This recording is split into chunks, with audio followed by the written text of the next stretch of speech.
Washington. He's not for abortion, which is something that's important to us. I'm sure there's other things, but I just felt like he was a really good guy to have kids around. One of the things we're in for voting it.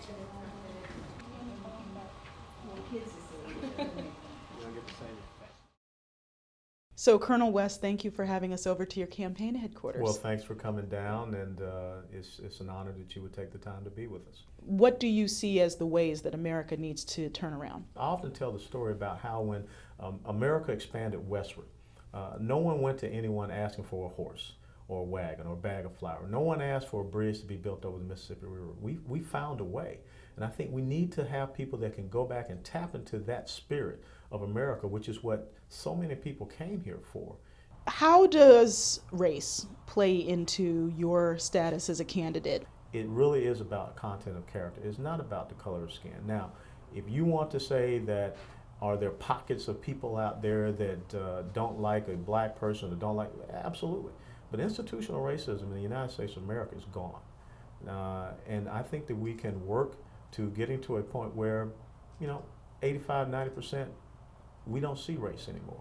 And I don't think we do. I don't think we see race when you go to football games. I don't think you see race when you go to entertainment events, movies or what have you. I don't think that we see race in politics. I think that there are people out there that are trying to manipulate that word racism so that they can instill a fear and instill a sort of angst to get people to believe and stir them up and come out to take a side, which it really doesn't exist. But yet we have people that want to create these chasms.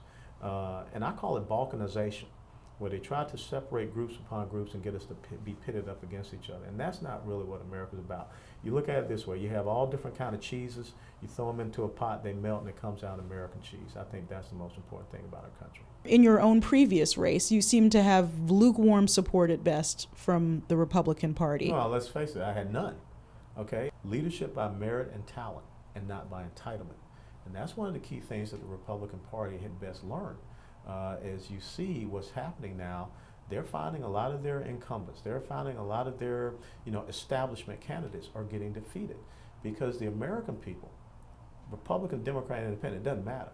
It's about principles of governance, and that's what people are looking for. Politics in America has almost become a feudal system, whereby you have these people in Washington, D.C. that see Congressional District, whatever, as their fiefdoms, and they see us as their serfs, and we're there to serve them. We've got to reverse that. We've got to send people to Washington, D.C. that understand that the most important title is representative. It's not congressman, it's not senator. You're going there to be a voice of the people. What about what some people would call the other war, which is the border? So this thing called illegal immigration is a very serious issue for us. It's an economic issue because a lot of the taxpayer funds that are going toward people that are here illegally and disobeying our laws. And so we need to have people that will go up with a common sense approach. We tried amnesty in 1986, and to this date, the federal government has not owned up to their responsibilities of securing our borders and enforcing our laws. And there comes a time when we have to say that this has to end. Because we can see that this is something that can topple the United States of America in many different ways. You have made some statements about how Islam is essentially not a religion and is he's a vicious enemy that was infiltrating the United States. And then one of your representatives later said that you only meant radical Islam. So what did you say and what do you mean? I think that when you study, you have to realize that this is a totalitarian, theocratic political ideology that has been imperialistic in its design. This thing called Sharia law is the antithesis of what we stand for. I mean, the fact that you can sit here and, we have two other young ladies that are here, have a career in broadcasting. Well, I got to tell you something.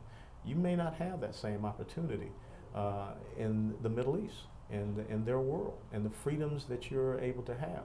And I saw that. When I'm in Afghanistan and I see those little girls going to school, that was the most beautiful thing for me. But then when I also read reports about those little girls being gunned down for going to school, or having acid thrown on them for going to school, or the stonings of women and the things that then there's something that we need to stand up and challenge them about. We can't have this 7th or 8th century ideology trying to live within the 21st century and live within a country such as ours where we promote, remember what I said, individual rights and freedoms. Well, Colonel West, thank you very much. Thank you for coming down. It's an honor.